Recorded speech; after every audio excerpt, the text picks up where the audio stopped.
dahil matapos na si Miss Lala, ito naman, iba naman to. Kailangan to ng mga kababaihan, mga mommies na nasa loob ng bahay. Effective use of space at your home and low-cost decorating ideas. And nagbabalik ulit sa atin si Mr. Cesar Dizon. Good morning! Good morning. Welcome back to Rise and Shine, Mr. Cesar. Gusto ko naman yung pag, ano mo yun? Paano yan? Good morning! Good morning.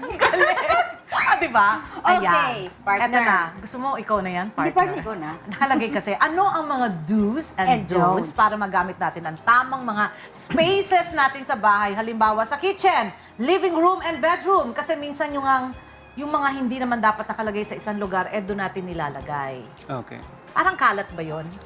Yes. Para sa small spaces, firstly, kailangan we should paint it light. So, actually, Para magmukhang Oo. mas malaki. I just have like 5 tips siguro. Sige. Okay. First tip. Pag nag-10 yun, deviation na yun ng 5 na yun. So anyway, firstly, kailangan light-colored yung room natin. If you have to use yung mga colorful palettes like what we have here, pwedeng light tints lang or lighter hues. No? And then secondly, yung furniture natin should be proportioned to the room. Kasi di ba, minsan bibili lang tayong furniture sa labas, not thinking na mag-fit ba yan doon sa space. Minsan Ayan, kasi maliit yung pinapakitang photos. space, Oo. Bulky naman, ang laki-laki. masyado naman bulky yung furniture na binili natin. Kasi on sale eh. Yes. Kasi Siyempre, hindi pag porket- sale, di ba sayang? Yes. Yeah. Hindi porket sofa, pare-pareho ng proportion yan. So fast, so good. Ang, yes. May mga sofa na masyadong malalim, di ba? So, malaki yung space na nako-consume niya. Or may mga chairs na masyadong bulky. So, it eats up a lot of space. So, Okay. kailangan yung furniture na kukunin mo, it should be proportioned to that space. So that's number At 2. proportion din sa mga taong nakatira. Ay, sobra ka naman. Gusto ko malisap. Hindi, kunyari, malaki ako. Tapos ang liit ng upuan ko. Proportion. Kailangan kung gano'n kalaki, dapat ganun din, So, pag di ba? maliit, dapat little pikes na lang. Ganun. Totoo po Hindi yung sinasabi naman. niya? Totoo po ba yun? Di ba hindi pa Hindi. napapalo? Hindi, mali Hindi kasi ka. kung malalaki kaming pamilya, dapat malaki din ang mga gamit. Hindi Hindi. naman. Not May- necessarily. there's a normal size lang naman, di ba? Parang sa eroplano, normal lang naman, di ba? There's a certain, yung mga certain specs for the chair. Yes. Okay, number 3. Number 3, so kung maliit yung space and you want to have a bigger perception of the space, kung may windows ka, Okay. gamitan mo lang ng sheer curtains. Ah, Hindi heavy yes. curtains. Pwede yung double, yung Yes. sheer sa loob. Yeah, tapos, para at night you can close it. Yan. Ay, yung blinds. Yeah, meron din naman mga rollers na it looks like curtain, sheer curtain. Kasi ang reason for that is you want to bring in that Natural extra light? space outside and also to illuminate the space. Talinin niyo po. Gusto ko Experience. yung uwi sa bahay ko, tapos Ayusin. Di ba, ayusin ang Kasi bahay. Ayusin niya. Meron akong, Sino ba yung sa humihingi na round bed? siya nga, siya na. Ako yun. Naalala ko pa yun. Kailan malaki space mo. Hindi pwede maliit. Yeah, because mahirap rin eh. Pag nilagay mo sa corner, you don't use up the space in the corner kasi round siya. Yes. Diba? And ang round kasi, yung square lang sa gitna ang nagagamit mo. Yes. Kasi hindi mo alam kung nasa headboard Pero doon sa pag natutulog siya, umiikot lang siya. So, nagagamit Parang naman niya lahat ng spinning. space. Pero mas okay po ang round table kaysa sa square table, di ba? Pag maliliit na space na Yes. mention niyo po. For a na- table? Oo, for a table. Dining Round, okay. table. Pero For a for bed, hindi Okay. na. Unless kumakain kayo sa bed. Diba? Okay. O, Okay, four. so that's number 3. No? Okay. And then number 4, to have a bigger perception of the space, pwede natin lagyan ng mirrors. Yun, mirror. Yes. Yan talaga, lalaki yung space mo. Kailan ba, pwedeng, mas maganda bang, lalong lalaki yung space mo pag maraming mirror? Magmumukha ng mga Magbubuhat showroom. ng, oo, So, saan ka, lang, kaleidoscope na yun. saan ka po pwede maglagay ng mirror lang? Siguro one side. One side. So, if this side is like, Sa sala. Living room, doon ka maglalagay ng ano. If this side is interesting, no? Siyempre gusto mo i-transform ito other side na to doon sa kabila, di ba? So lalagyan mo doon ng mirror. Ayun. One side. One side. One side lang, ba't gusto mo marami? Baka kung saan mapunta yung mirror niyan. Yeah, one side lang. One Kasi gusto mo maraming But how do you choose? How do you choose kung alin side ang paglalagyan ng mirror? Yeah, yan nga. So if this space, if this side pala is interesting enough, the arrangement and everything, and you want it transformed to the other side, di ba? So lagyan mo doon ng mirror. Aha. Okay. So you have to choose the space na gusto mo. Meron kayong mga private jokes. Hindi, kaya po kami natatawa si Jenny. Nahulog na yung pinagpata niya. Ang dami na Elmer's glue kanina. Dapat na glue kasi Okay, so 4. On number Sige. 5. Number 5, syempre kailangan yung storage area mo Okay. is Oh, enough. storage. Diba? Enough. Yes. Or else gagamitin mo yung ibang rooms for storage. Yes, or minsan gagawin mo, bibili ka ng boxes and container bins, tapos kung saan nakalagay, di ba? Yes, ganun Hindi ang siya- house ko. Hindi siya organized. Yeah. Well, mas mukhang organized. Nasa loob naman siya ng bin.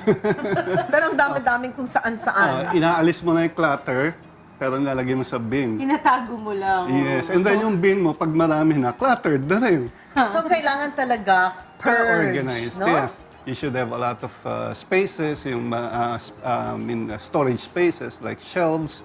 And then another good tip is, minsan yung mga furniture natin, it doubles as storage space. Yeah. Like, may mga- Under the bed. May Or mga- a chair na, Yes, may mga long dyan na may hatch, di ba? So pwede mo Yes. taguan yun. Yun. taguan ng mga bata pag naglalaro.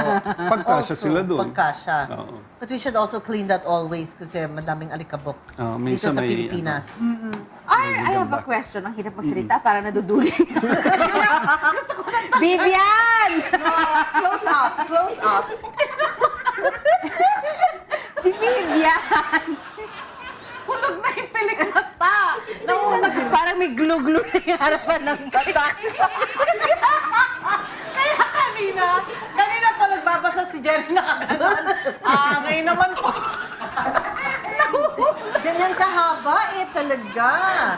Okay, what is your question? Oh, Okay, ano question mo? Do you have a question? Yes, yung mga artificial plants ba, okay ba yun ilagay sa loob ng house? Sabi nila parang hindi daw yun nice, yung to use artificial plants. Hindi siya maganda. Mas maganda yung natural, Yung di ba? fresh, of course. Parang yung pilikmata lang yan, di ba? Yan, yun ang masasabi correct, di ba? Mas maganda yung natural kaysa artificial. Partner, medyo hindi na magandang tingnan. Alam mo, yung artificial plants, may mga magagandang artificial plants ngayon. Nakikisali po kayo, like kunyari, if you have no time, or wala naman kayong sunlight, or nasa loob, then okay lang maglagay ng artificial plants, but yung talagang mukhang totoo. Yung kunyari, may uod, or may mga... hindi, yung iba parang medyo discolored na nga. Yung kunyari, yung green leaves nagiging yellow. Yung konting ganyan, not too perfect, but you have to know how to choose. And then, yung mga plastic na flowers, no Diba? more. Yeah. Pwede ba natin to, dapat palitan na rin to?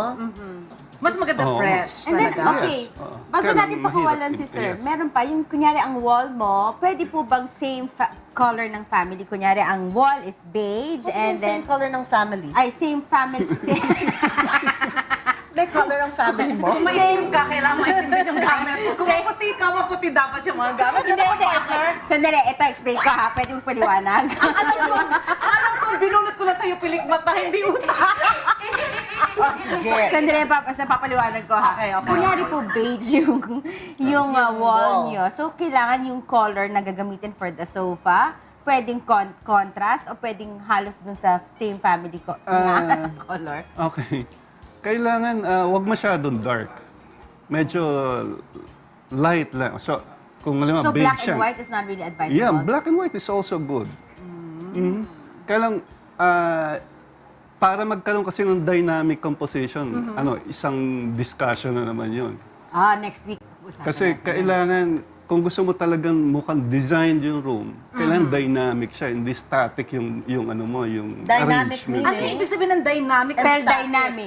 Okay, parang sa ano, sa Static, alam namin yung sa hair. sa teatro, di ba, pag nakatayo ka lang, static ka. Pero Okay. once you move and Dynamic. show big moves, di ba, nagiging dynamic ka. There's a sense of movement, di ba? So, paano yung paano in-apply yun yung So, sa yes, what is the relationship? How you translate that into spaces, pag gusto maging dynamic yung space, there should be movement. So, meaning hindi cluttered. Hindi pwedeng pag Boring. tinignan mo, alam mo yung wall, pag blank yung wall, static yan. Okay. Pero once you put in something that will deviate your visual movement, yun, nagiging dynamic, Dynamic siya. na siya. In short, hindi boring. Hindi boring. It's dynamic. CEO, matalino na. Madami kaming kakilalang static at dynamic na tao. Yes. Okay, Alright. what about in our set? What do you see here that maybe we can improve a little or a lot? Siguro yung color masyadong colorful. Pero siguro Kasi yan yung... kanina eh. Morning, rise Morning, and shine. yes. Kaya naging colorful kami. Pati yung mga suit Tinanong namin, niyo pa. very colorful. Yes. Tama Colorful. ba? Na-gets mo? Gets. Okay.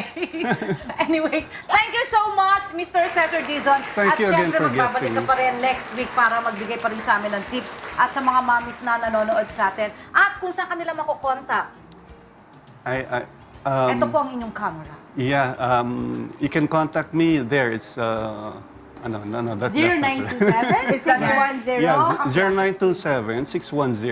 0927-610-5078. and 954-2453. Ano pong name ng company? Indigo Solutions, Inc. Indigo Solutions Inc. Ayan. So, Yeah, Thank we're you also very on much. Facebook and we have Make it indigo. yes, and we have a website, justindigo.com. Ayan, naka-flash po Alright. sa ating screen. Okay. Thank you so Thank you much! again, Thank you Mr. again. Cesar. Thank you. Thank so you. much. Siyempre, magbabalik pa rin po ang Rise and shine!